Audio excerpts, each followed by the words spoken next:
Across the 7 worlds, the Galactic Council was stunned. The being known as Dystopian, protector of the Orion Arm, was dying after 10,000 years. But his request made no sense. A human? A janitor from Earth? Down on that small blue planet, Tyler Grant was mopping the marble halls of Drakehaven Academy, an old school with dragon emblems carved into every wall. He had no idea that, far above, the universe had just spoken his name. That night, as Tyler finished his shift, a black government vehicle stopped outside the academy. Out stepped Envoy Claire Adams and Representative Zor, a tall, silver-skinned alien. "Mr. Grant," Claire said, "you need to come with us." "Why?" Tyler asked. "To see a dragon," she replied. He laughed. "Right. And I suppose it breathes starlight." Zor's voice shimmered like metal. "Dystopian, guardian of the Orion stars, has asked for you by name." Hours later, Tyler sat in a shuttle leaving Earth's atmosphere. The planet shrank behind him, and for the first time in his life he felt very small and very important. As they traveled toward the Carina Nebula, Claire explained that Dystopian's death could destabilize interstellar travel.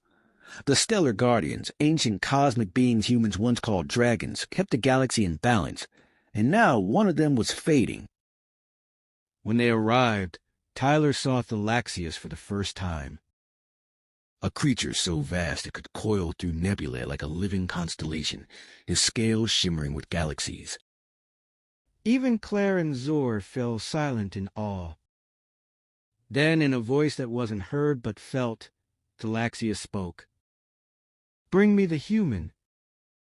In an instant, Tyler found himself standing, at least in his mind, before the cosmic dragon. "You think I know your true name," Tyler said, trembling. "But I don't." Dystopian's eyes glowed brighter.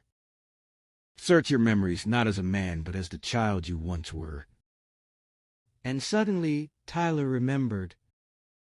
His grandmother, who had told him bedtime stories of star dragons, once whispered a strange word to him under a sky full of shooting stars.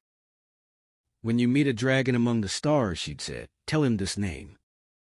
The word rose from deep within Tyler's memory. Dystopian.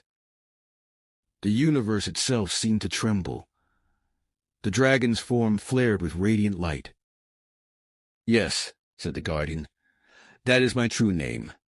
Your grandmother, Grant, was the one who first spoke it. She found me when I was young and showed me kindness. Now you have completed the circle." Dystopian began to glow brighter, his colossal body unraveling in the waves of energy that danced through the nebula. Claire cried out that the ship's shields wouldn't hold. But Tyler whispered, "He wants me to see this." And they watched as the ancient dragon transformed, not dying but becoming something more. His body dissolved into stardust, forming a vast nursery of newborn stars, and within them the first flickers of new guardians. Hundreds of them? Back on the council ship, Tyler explained what he'd seen. Dystopian didn't die. He transformed. The next generation of guardians is being born right now. The council erupted, but Tyler added, "They'll need guidance, teachers who can see the universe with wonder.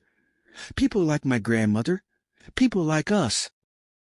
Months later, Tyler stood aboard a station named Aura's Wonder, watching children, human and alien, playing with a small glowing creature made of starlight. They'd named it Spark, one of the young guardians born from Dystopian's transformation. Claire entered behind him. "Director Grant, the new recruits have arrived. Teachers, artists, and at your request, 3 janitors." Tyler smiled. "Good. They'll understand what it means to care for forgotten places." He turned back to the stars and whispered, "Grandma, the dragons are dancing again." And among the newborn constellations, the light shimmered, like a dragon's wing waving goodbye.